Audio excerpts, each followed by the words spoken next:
Assalamualaikum warahmatullahi wabarakatuh. Alhamdulillahi rabbil alamin. Wassalatu wassalamu ala asyrafil anbiya'i wal mursalin wa ala alihi wa sahbihi ajma'in. Allahumma anfa'na bima 'allamtana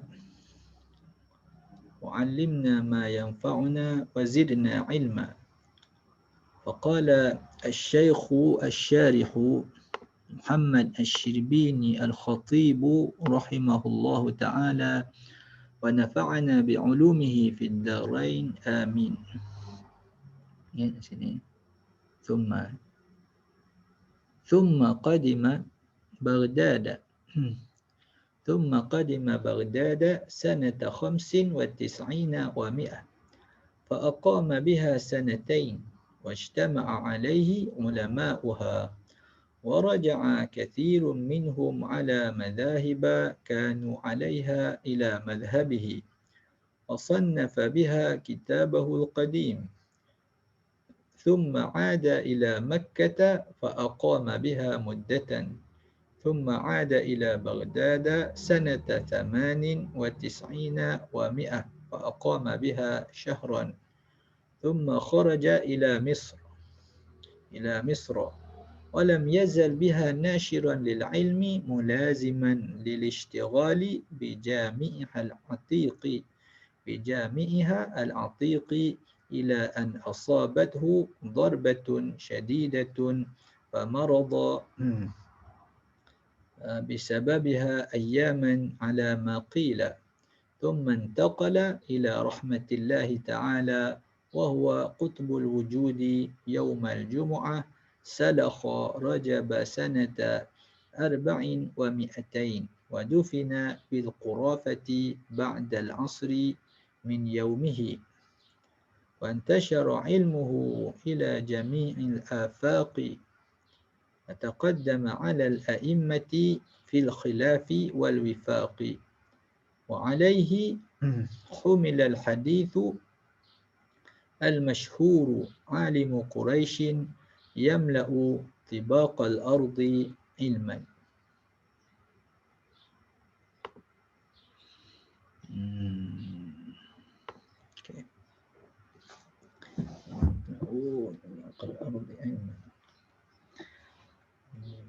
Jadi pada siri yang lepas kita dah baca sikit ni sambung. Jadi dia berjumpa dengan Imam Malik rahimahullahu taala. Belajar dengan Imam Malik. Jadi Imam Malik ni wafatnya tahun 179 ya. Imam Syafi'i lahir tahun 150 tahun. Tahun wafatnya Imam Abu Hanifah. Jadi ada 29 tahun lah umur dia tu ya, sempat bersama dengan Imam Malik. Tapi dia belajar di Mekah itu 15 tahun. Jadi lama manakah masa dia ambil dengan Imam Malik belajar? Maka belasan tahun. Saya tengok dalam kitab Al-Majmu' kata Al-Imam An-Nawawi dia belajar dengan Imam Malik selama 13 tahun. 13 tahun belajar dengan Imam Malik bin Anas. Kemudian lepas daripada itu, maknanya lepas pada wafat Imam Malik, lepas pada Imam Malik wafat, thumma qadima Baghdad, dia pergi ke Baghdad pada tahun 195 khamsin wa tis'ina wa mi'ah. Jadi sebelum dia pergi ke Baghdad ni, dia pergi ke Yaman dahulu dia sebagai qadhi di sana. Kemudian pergi ke Yaman, dia menjadi qadhi, tetapi oleh kerana dia adalah seorang yang seorang yang adil ya, menunjukkan adab qadhi yang baik. Ada juga musuh-musuh pada orang yang baik ini, ada hasad dengki dan seumpamanya. Akhirnya diadukan Imam Asy-Syafi'i sebagai pemberontak ya, menentang kerajaan. Kerajaan pada zaman itu kerajaan Bani Abbasiyah di bawah Khalifah Harun Ar-Rasyid rahimahullahu taala. Jadi yang lawan dengan Abbasiyah ni golongan Alawiyin, golongan keturunan Sayyidina Ali ya. Golongan Alawiyin, Bani Abbas bermusuh dengan mereka. Maka oleh kerana orang yang ada kelebihan itu apabila dicap dia dicop dia sebagai orang menentang kerajaan, maka dibawa ke Baghdad. Dibawa ke Baghdad Al-Imam Asy-Syafi'i di atas tuduhan itu. Susahlah itu sejarah itu, begitulah cerita sejarahnya ya. Maka hendak dikenakan hukuman hendak dikenakan hukuman akan Imam Asy-Syafi'i tadi. Maka telah membelanya oleh Syekh Muhammad ibnu Hasan Muhammad ibnu Hasan Asy-Syaibani yang merupakan anak murid utama kepada Imam Abu Hanifah dan merupakan tokoh ulama yang berkhidmat di dalam kerajaan Bani Abbasiyah. Maka dia memuji Imam Asy-Syafi'i dan menyelamatkan Imam Asy-Syafi'i daripada dikenakan hukuman oleh Harun Ar-Rasyid. Maka Harun Ar-Rasyid dia mendengarlah nasihat daripada Muhammad ibnu Al-Hasan. Dia selepas pada itu Imam Asy-Syafi'i belajar pula fiqh daripada Muhammad ibnu Al-Hasan, Muhammad bin Hasan Asy-Syaibani. Jadi Muhammad bin Hasan Asy-Syaibani dikira sebagai orang yang bertanggungjawab menyebarkan mazhab Hanafi kerana dia yang meriwayatkan buku, dia yang menulis buku berkenaan dengan fiqh Imam Abu Hanifah, Zahirul Riwayat. Jadi fiqh ahli Iraq ini dia kurang hadis susah sikit nak dapat pada zaman dia. Susah tu bukan makna tak ada hadis, tetapi hadis itu banyak bercampur dengan hadis maudhu', bercampur dengan hadis yang lemah dan macam-macam lagi. Oleh kerana itu orang di Iraq, mereka itu ketat syarat-syarat di dalam menerima hadis. Tidak seperti di Mekah dan Madinah di tempat Imam Malik. Di situ sahabat-sahabat ramai. Orang-orang yang hendak membuat hadis palsu segera dapat dikesan. Sedangkan di Iraq itu tempat pemberontakan.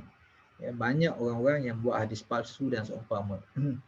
Oleh kerana itu ada syarat yang ketat untuk menerima hadis di Iraq.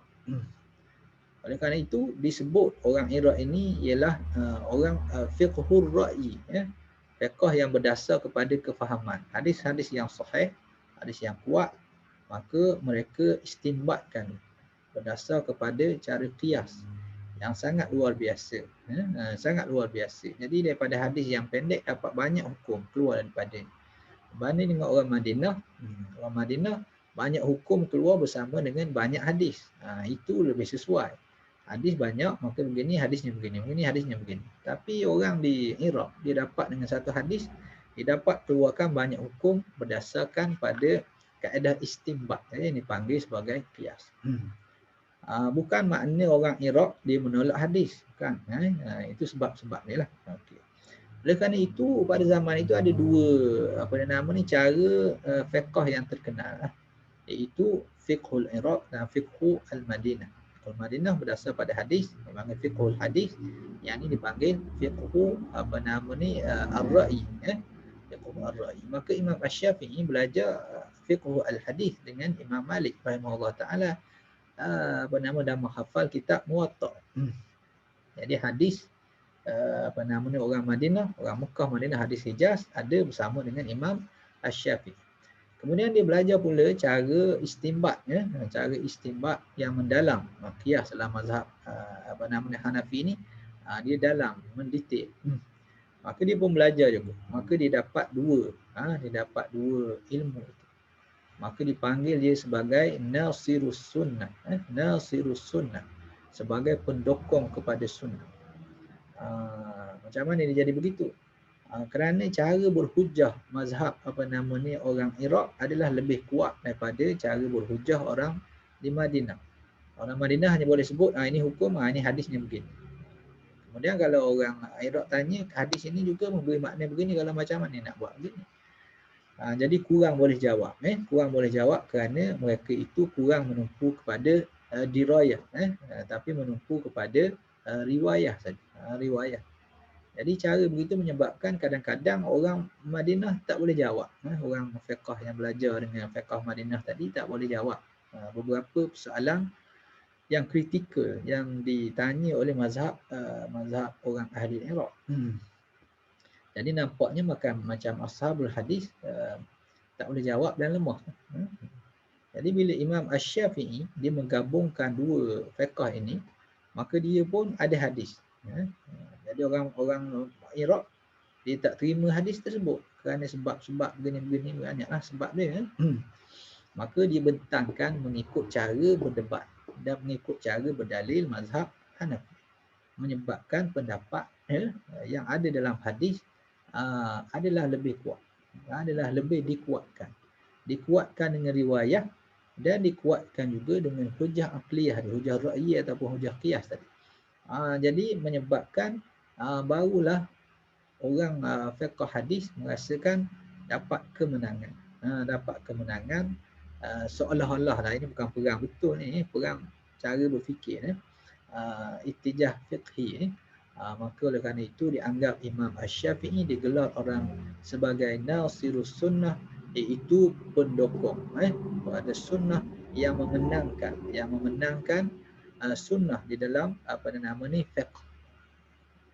Tapi kita dah terangkan tadi, bukan makna orang Iraq ditolak hadis, bukan, dia ada hadis dia. Dan orang Kufah ni apa semua sekali ni, dia pun ada ahli hadis di kalangan dia pun ada juga. Tetapi dari segi kecenderungan umumnya, dia lebih mengutamakan cara istidlal, cara qiyas. Itu dia lebih umum dan kenakan syarat yang ketat sehingga menolak beberapa hadis yang sahih juga. Hadis sahih pun ditolak juga. Kerana apa? Kerana pada dia tak sampai, dia rasa tak sahih. Pada dia tak cukup syarat. Kadang-kadang rawinya beramal dengan riwayat yang berlainan daripada apa yang diriwayatkan. Oleh kerana itu ditolak hadis tersebut. Maka Imam Asy-Syafi'i menjawab semua persoalan-persoalan mereka itu, menyebabkan hadis-hadis itu diterima, menyebabkan hadis-hadis itu dikukuhkan. Jadi tidaklah ditolak hadis-hadis yang sahih kerana sebab-sebab atau syarat-syarat ketat yang dibuat oleh ulama ulama di Iraq. Oleh kerana itu seolah-olah madrasah sunnah, fiqh sunnah sudah pun menerima kekuatan yang besar, maka dipanggil dia nasirus sunnah. Nasirus sunnah. Ini dalam bahagian berhujah dengan hadis ahad. Itu perbahasannya panjang. Ahli fiqh ni berhujah dengan hadis ahad. Hadis ahad itu ada hadis sahih, ada hadis hasan dan ada hadis yang dhaif. Jadi kalau ahad semua sekali kita tolak, maka tak boleh lah, itu jadi fasik. Jadi fasik. Itu dipanggil dia imam yang menggabungkan dua lah. Itu hebatnya Imam Asy-Syafi'i. Kemudian bila dah pergi ke Baghdad itu, dia pun berdebat pula dengan anak-anak murid kepada Muhammad Ibn Hasan Asy-Syaibani. Zaman Abu Hanifah, Imam Abu Hanifah dah tak ada. Imam Abu Hanifah dah wafat pada tahun 150. Maka dia berdebat dengan anak murid ni lah. Dengan Imam Muhammad Ibn Hasan dia tak berdebat. Kerana menghormati. Sampailah satu masa Tok Guru dia nak berdebat juga. Maka berdebatlah Imam Asy-Syafi'i dengan Imam Muhammad. Muhammad.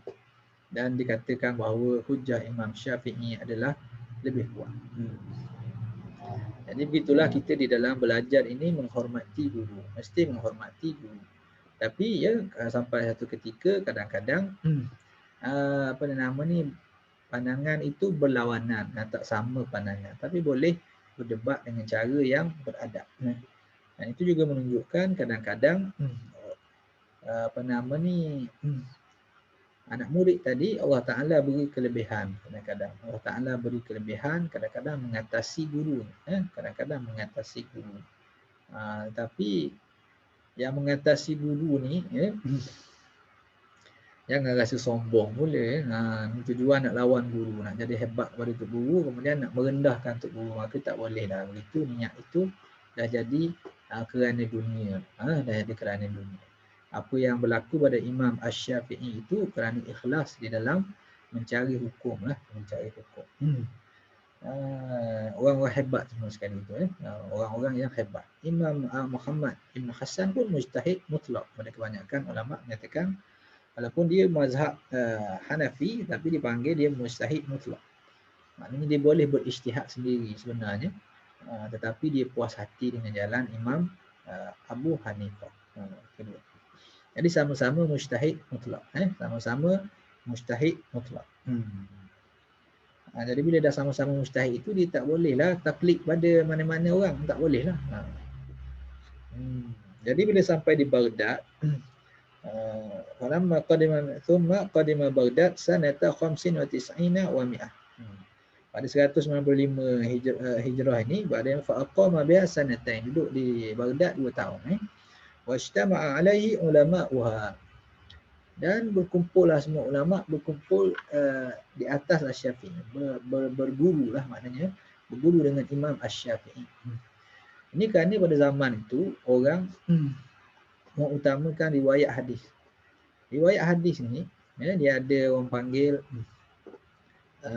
nama ni sanad tahap yang tinggi, tinggi sanad. Sanad orang panggil yang tinggi, sanad ali. Sanad ali ni macam mana? Sanad yang tinggi ni ialah daripada Rasulullah sampai pada rawi tu sikit saja. Dia punya apa? Dia punya rawi. Jadi kalau 3 orang terus pada Nabi. Itu lebih tinggi daripada ada 5 orang baru sampai pada Nabi. Jadi rantaian sanad yang lebih pendek adalah sanad yang lebih tinggi, yang lebih tinggi kedudukan.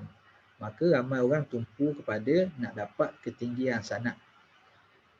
Kemudian bila hadis itu pula, kadang-kadang hadis itu daripada riwayat orang ni, kadang-kadang nampak berlawanan. Macam mana nak selesai masalah berlawanan ini? Maka Imam Asy-Syafi'i menyelesaikan masalah itu dengan kaedah usul fiqh yang belum pernah didengar oleh orang pada zaman itu. Itulah kehebatan dia.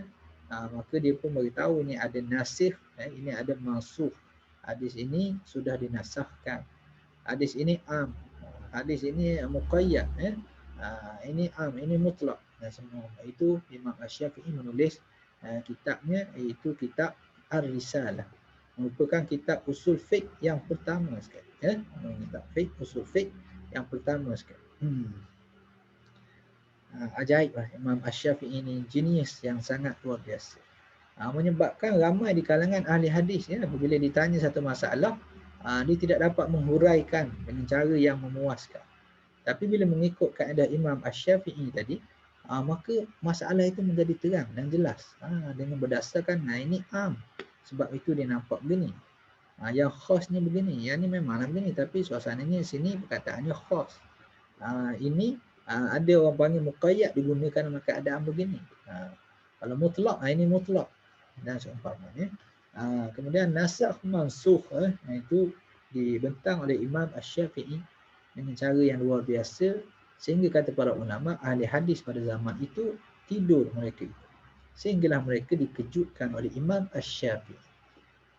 Iaitu macam mana hadis yang banyak yang mereka ada itu, riwayat yang mereka riwayatkan itu, macam mana nak faham. Maka kefahaman yang tepat dapat dengan jalan belajar dengan Imam Asy-Syafi'i. Kerana itulah Imam Ahmad bin Hanbal sangat mengasihi Imam Asy-Syafi'i. Dia sehingga meninggalkan Sufyan bin Uyainah. Sufyan bin Uyainah merupakan guru pada Imam Syafi'i juga. Guru pada Imam Syafi'i, dia sanad dia dapat daripada Sufyan ibn Uyainah. Tapi Imam Ahmad bin Hanbal ada ketika dia tinggal Sufyan bin Uyainah nak pergi dengan Imam Asy-Syafi'i. Dia kata yang sanad tinggi, sanad rendah ni tak apa, tapi yang penting kita sampai jumpa hadis Nabi. Tapi nak faham ni, kau kena pergi jumpa dia. Jumpa dengan Imam Asy-Syafi'i. Kerana itu Imam Ahmad bin Hanbal berdoa di dalam doanya dengan menyebut nama Imam Asy-Syafi'i.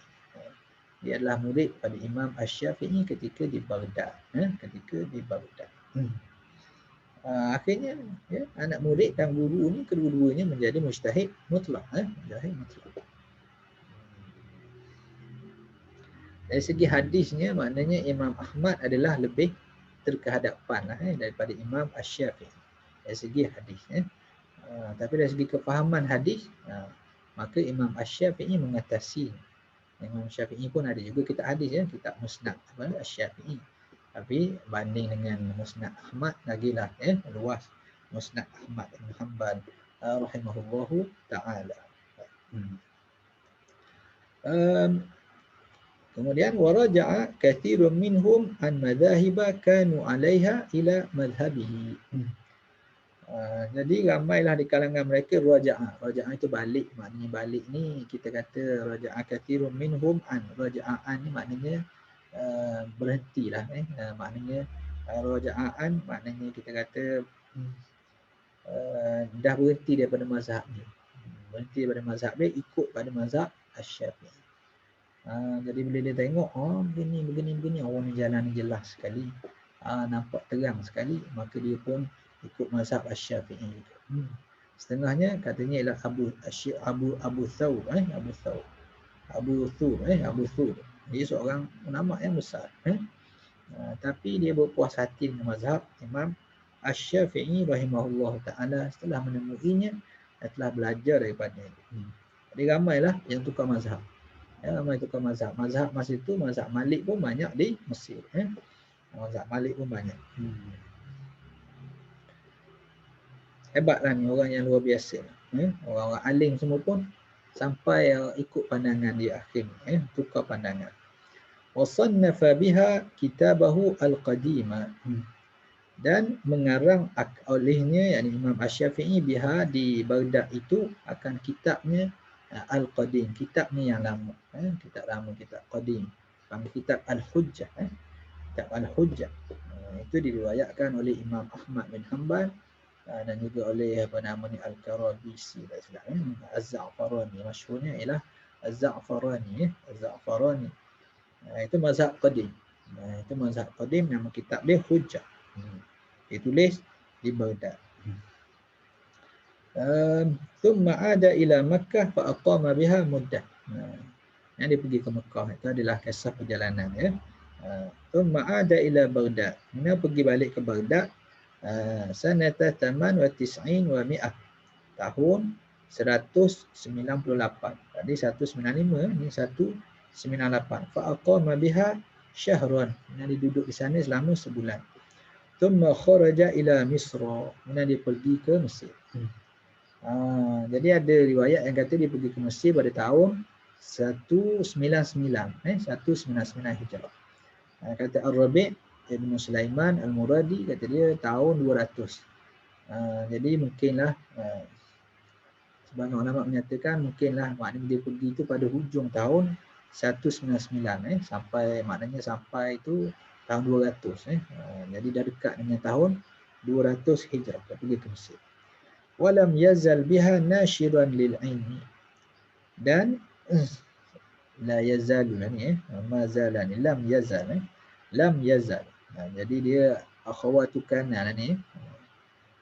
Jadi ma zala, tapi bila dah jadi mudhari' ni dia tak pakai la lah. Dia pakai la yazalu boleh, tapi pakai lam. Ini pakai lam. Bila lam hilang alif tu. Lam yazal biha nashiran. Lam yazal yani Asy-Syafi'i bi Misra nashiran lil ilmi. Nashiran tu jadi khabar pada lam yazal. Lam yazal. Khabar pada lam yazal. Khabar lam yazal. Maka berterusan oleh Imam Asy-Syafi'i di Mesir itu nashiran lil ilmi, menyebarkan ilmu, mulaziman lil ishtighali bi jami'ihi al-atiqi, dengan melazimkan bekerja lah. Maknanya melazimkan mengajar tadi, urusan kerja buat tadi, bijami'iha al-atiq, di masjidnya, di masjid. Jami' ni kita kata masjid lah sini, bukan universiti ya. Tapi zaman dahulu maknanya masjid-masjid jadi pusat ilmu di Mesir. Ila an asabathu darbatun syadidatun, sehinggalah dia mengenainya satu pukulan yang sangat kuat. Fa marada bisababiha ayyaman kama qila. Kemudian dia pun sakitlah selama beberapa hari sebagaimana yang diceritakan. Kama qila, sebagaimana yang diceritakan. Tak ceritalah siapa yang cerita tu. Thumma taqala ila rahmatillahi ta'ala. Kemudian dia pun kembalilah ke rahmatullah. maknanya telah pun wafat. Jadi cerita tentang wafat Imam Asy-Syafi'i radhiyallahu anhu, ada yang menyatakan bahawa dia dipukul, dipukul. Jadi dipukul itu dengan kunci. Dipukul kat mana? Pukul atas dahi, atas dahi.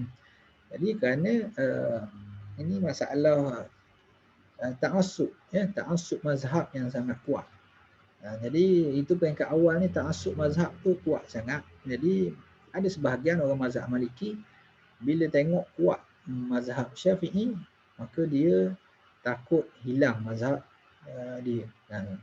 Maka adalah ini masalah al-aqran, masalah apa panggil, takkan orang yang sama generasi, tetapi berlainan mazhab kadang-kadang menekan orang lain dengan cara yang tidak adil lah, dengan cara tidak adil. Segi ilmiahnya tak boleh dah buat begitu. Jadi suasana tu agak panas. Itu zaman ta'assub mazhab yang kuat juga. Kononnya nak bela mazhab yang tertentu lah. Macam Imam Bukhari juga, ada masalah dengan orang mazhab Imam Hanafi. Imam Hanafi. Padahal dia Imam Bukhari. Macam inilah dia, padahal dia Imam Asy-Syafi'i. Imam Asy-Syafi'i. Jadi oleh kerana itu bergaduh lah. Bergaduh itu, berdebat bila dia tak boleh berdebat dah, maka menggunakan kekasaran. Kekasaran itu maka pukul Imam Asy-Syafi'i dengan kunci. Itu satu riwayat. Jadi katanya orang yang pukul itu ialah Ashhab. Ashhab Ibn Abdul Aziz, anak murid kepada Imam Malik. Jadi kalau kira dia anak murid pada Imam Malik, Imam Syafi'i pun anak murid pada Imam Malik. Jadi katanya ikut riwayatnya ialah Ashhab ini bila dalam sembahyang dia berdoa. Ada orang dengar dalam doa dalam sujud. Allah Alam macam mana dia boleh dengar. Dalam sujud ni baca kuat ke ataupun kebetulan duduk di tepinya. Maka dia berdoa kepada Allah Ta'ala, ya Allah, matikanlah Imam Asy-Syafi'i. Matikanlah cepat Imam Asy-Syafi'i. Kalau dia tak mati cepat, maka akan hilanglah mazhab Imam Malik di Mesir. Jadi kebanyakannya di Mesir kuatlah mazhab Hanafi dan mazhab Syafi'i. Tak kuatlah mazhab Malik sampai. Jadi dia berdoa seperti itu. Dia berdebat dengan Imam Asy-Syafi'i dan dia pun memukul Imam Asy-Syafi'i. Imam Syafi'i sakit selepas daripada itu. Jadi kebanyakan ulama juga menyatakan bahawa cerita ini tidak, kadang-kadang kurang tepat. Dari segi sanadnya tidak tepat dan tidak kena dengan Ashhab itu. Sebagai seorang yang sangat alim, orang alim dan dipuji oleh Imam Asy-Syafi'i. Orang orang fiqh yang paling alim di Mesir ni, Ashhab Ibn Abdul Aziz, salah seorang daripada orang yang sangat alim. Cuma adalah ketika-ketikanya kata Imam Syafi'i, bila dia macam hilang akal sikit. Bila dia marah apa, maka dia kurang jadi objektif. Itu maknanya dia. Adalah kekurangan manusia ni, biasalah. Tapi macam tidak menasabah kita kata Ashhab itu sampai berdoa begitu. Dan tidak menasabah dialah yang memukul Imam Asy-Syafi'i. Tidak menasabah. Walaupun cerita dalam kitab banyaklah yang begitu. Itu Imam Az-Zahabi menyebutkan juga doa Ashhab ini pada Imam Asy-Syafi'i. Tapi dia kata ini biasalah, ada nama ni di kalangan ulama-ulama yang sezaman itu, mereka ada dalam hati dia tak puas hati dengan orang yang tidak sama regu lah. Kita panggil hasad dengki. Itu dalam bahasa Arab panggil hasad. Susah juga kalau kita kata hasad dengki tu maknanya benda yang tak elok sangat lah. Nabi kata hasad kalau ada maka habis segala kebaikan. Tapi ini maknanya sama kawan-kawan yang ialah satu generasi itu kadang-kadang susah juga dia persaingan. Disebabkan persaingan itu menimbulkan perkataan-perkataan yang kurang objektif kepada lawannya.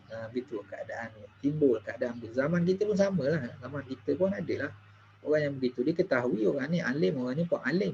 Tapi berlawan kadang-kadang mereka ni kata yang kurang baik pada orang ni, kata orang ni kurang baik pada orang ni.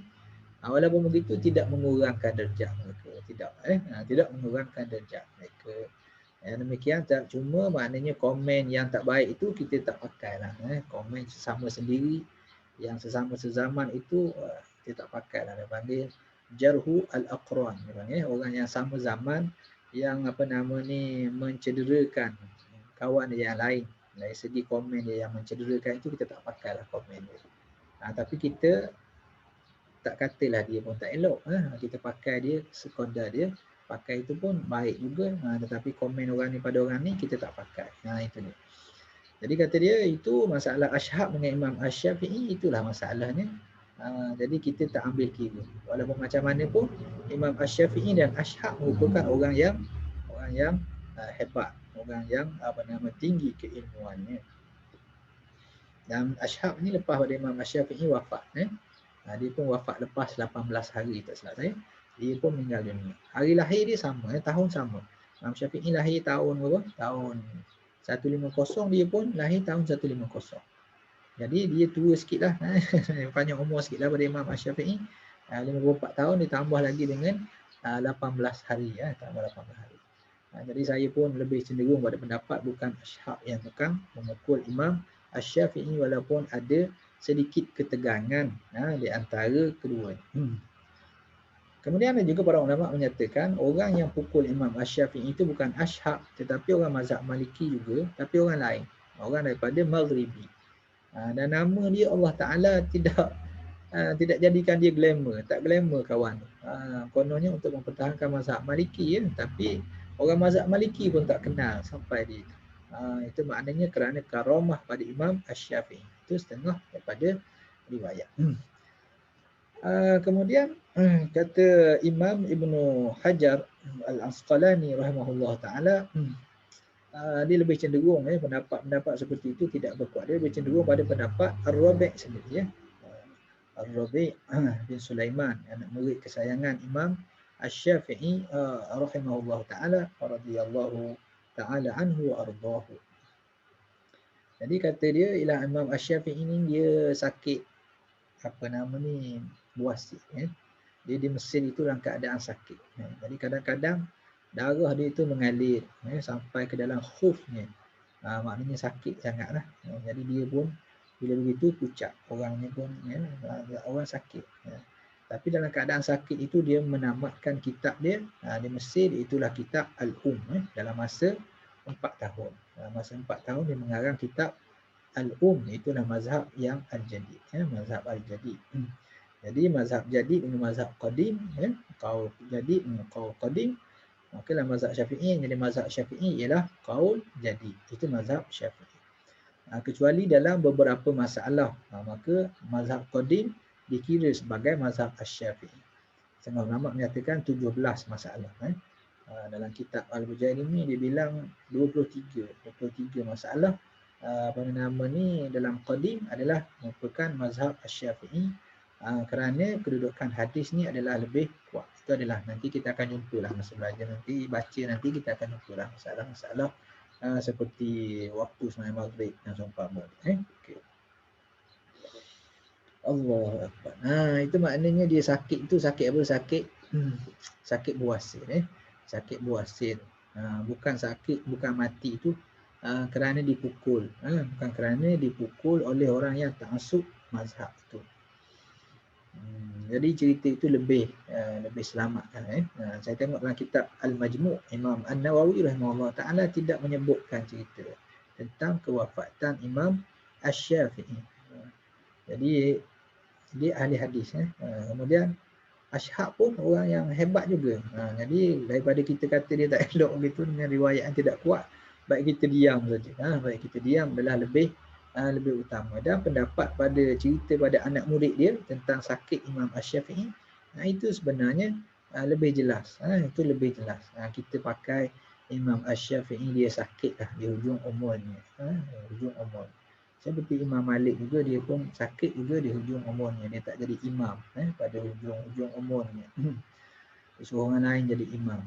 Itu kerana dia dah datang penyakit salas al-baul. Dia pun datang penyakit tak tahan kencing. Itu dia. Maka Allah Ta'ala nak bagi mereka itu bila meninggal, wafat, seolah-olah tidak ada dosa pada mereka itu. Rahimahumullahu ta'ala wa radiyallahu ta'ala anhum ulama'una jami'an. Jadi dipukul lah. Ini kata Syekh Asy-Syirbini. Ini Ibnu Asakir cerita ni. Tapi Imam Asy-Syarbini pun dia tak sebut siapa ni. Tak sebut Ashab, nama dia pun tak sebut. Susah susah juga masalah ni susah juga. Jadi ulama-ulama kita kerana cerita itu ada dan cerita itu masyhur, nak orang panggil tolak begitu pun susah juga. Maka dia berhati-hati dengan cara cerita umum sajalah, tak sebut nama pun bisa. Thumma intaqala ila rahmatillahi ta'ala wa huwa qutbul wujudi. Dia adalah merupakan kutub wujud. Kutub dalam tasawuf ada makna dia lah. Kita ambil makna umum lah. Qutbul wujud maknanya pusat cerita lah. Kita panggil pusat. Maknanya kitaran, semua orang bincang masalah ilmu fiqh semua balik pada dia. Imam Syafi'i. Soalnya dia lah pusat tumpuan. Qutbul wujud. Tumpuan kepada kehidupan. Soalnya bila dah hilang maknanya bila wafat, maka terkejut semua orang. Bila? Iaitu Yaumal Jumu'ah. Pada hari Jumaat. Salakha Rajab, iaitu pada yang orang panggil pada di hujung Rajab. Sanata arba'in wa mi'atain, pada tahun 204. Jadi Imam Asy-Syafi'i umurnya 54 tahun. Umur yang sangat berkat daripada muda ni. Baca Quran setiap hari, satu hari tamat. Dan tulis kitab-kitab dan anak muridnya subhanallah menyelesaikan masalah, berjalan jauh, bermusafir, ramai anak muridnya, menuntut ilmu pun berjalan, mengajar pun berjalan. Subhanallah. Itu adalah satu keajaiban. Orang pun merupakan seorang yang sangat jenius, seperti yang kita terangkan dulu. Wa antashara ilmuhu wa dufina bil qurafah. Dan dia disimpan, itu dikebumikan di Qurafah. Qurafah Sughra. Saya pun tak pergi lagi ke Mesir ni. Jadi di sana ada Masjid Imam Asy-Syafi'i. Jadi dia punya maqam dia adalah masyhur. Maqam diketahui orang Imam Asy-Syafi'i. Mudah-mudahan panjang umur, maknanya bolehlah pergi ke sana. Nak pergi apa nama ni lah. Masalah mengambil berkat, mengambil apa itu panjang lah perbahasannya, tapi apa nama ni menziarahi lah Imam An-Nawawi bila dah hujung umurnya. Imam Nawawi pun muda ni, umur 40 saja. Bila dah dia rasa umurnya dah hujung-hujung, maka dia pergi menziarahi makam guru-guru ni. Itu dah jadi macam adab pada para ulama, iaitu menghormati guru-guru mereka. Antaranya ialah pergi menziarahi makam guru-guru mereka dan membacakan doa di sana. Membacakan doa apa nama ni di sana. Kalau ikutnya pergi ke kubur ialah untuk apa nama ni mendoakan kepada si mati dan mengingati mati. Dan mengingati mati. Kita pun nak pergi jugalah, rasanya nak pergi ke sana kalau ada kesempatan. Dia Qurafah ba'dal asri, selepas daripada sembahyang. Maknanya dia mati pada malam Jumaat, mati pada hari Jumaat. Kemudian besoknya disimpan di mana? Di Qurafah tadi, min yaumihi, pada hari Jumaat juga. Pada hari Jumaat, mati malam Jumaat, jadi esok tu hari Jumaat lah. Malam Jumaat dia meninggal. Mati malam Jumaat ni banyaklah kelebihan ni. Itu ada hadis pula. Okey. Rahimahullah ta'ala. Wa antashara ilmuhu fi jami'il afaq. Maka bertebaranlah ilmunya itu, yakni ilmu Imam Asy-Syafi'i ke seluruh pelosok. Ini seluruh pelosok dunia. Sampai dekat kita di Malaysia pun bermazhab dengan mazhab Imam Asy-Syafi'i. Wa taqaddama 'ala al-a'immah fil khilafi wal wifaq. Maka dia terdahulu, maknanya terkehadapan di kalangan imam-imam yang lain fil khilaf, dalam urusan khilaf. Kalau ada masalah tak ada khilaf, maka pandangan Imam Syafi'i terkehadapan. Awal wifaq, dan kalau setuju semua sekali pun pandangan Imam Syafi'i terkehadapan itu. Maknanya dia semua orang setuju tapi orang sebut ni Syafi'i pandangan begini, pandangan Imam Syafi'i dahulu. Itu dia. Lebih kurang ini nak cerita apa, nak cerita tentang kelebihan lah, cerita tentang kelebihan Imam Asy-Syafi'i. Maknanya orang yang pendapat yang sangat-sangat luar biasa lah, orang yang maknanya jadi rujukan lah, Sama ada orang yang Setuju ke tak setuju ke kena tengok juga pandangan Imam Asy-Syafi'i. Kena tengok juga. Itu pada zaman Syekh Azhar At-Tantawi, Muhammad At-Tantawi. Ini Syekhul Azhar, maka dipanggil Dr. Yusuf Al-Qardawi menjadi ahli Hay'ah Kibari Ulama'i Al-Azhar. Sedangkan Yusuf Qardawi adalah orang yang melawan kerajaan. Dan dia pun maknanya jadi buruan pada kerajaan. Tapi Syekh Muhammad At-Tantawi rahimahullah ta'ala, walaupun adalah yang kita tak setuju dengan dia pun banyak juga berkait dengan kuat sangat sokong kerajaan Mesir seperti itu.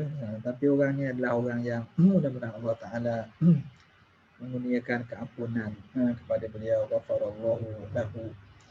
Tapi seorang yang sangat baik, seorang yang sangat baik. Dipanggil Yusuf Qardawi, Syekh Yusuf Al-Qardawi menyertai Hay'ah Kibari Ulama'i Al-Azhar.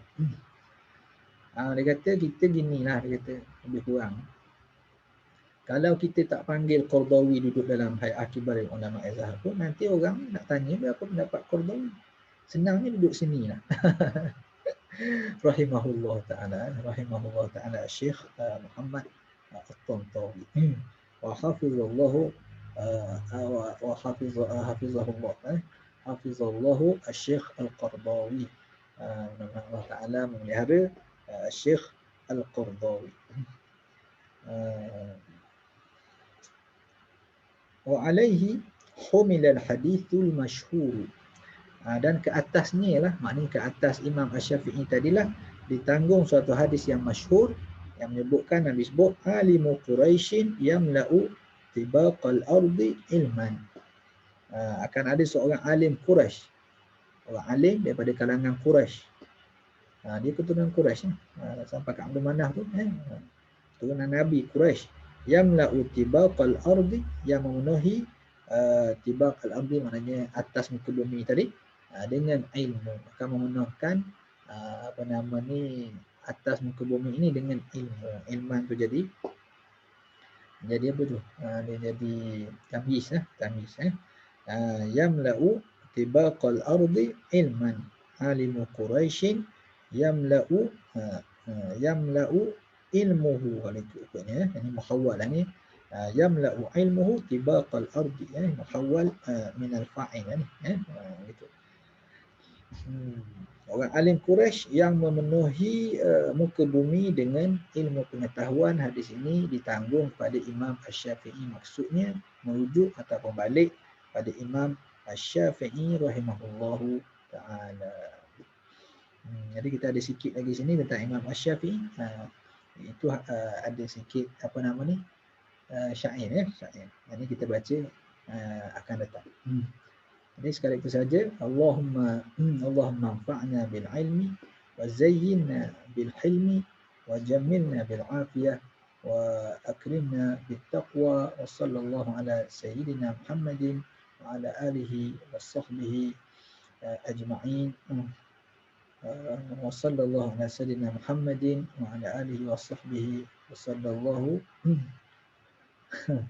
wa sallama ala sayyidina Muhammadin wa ala alihi wa sahbihi ajma'in.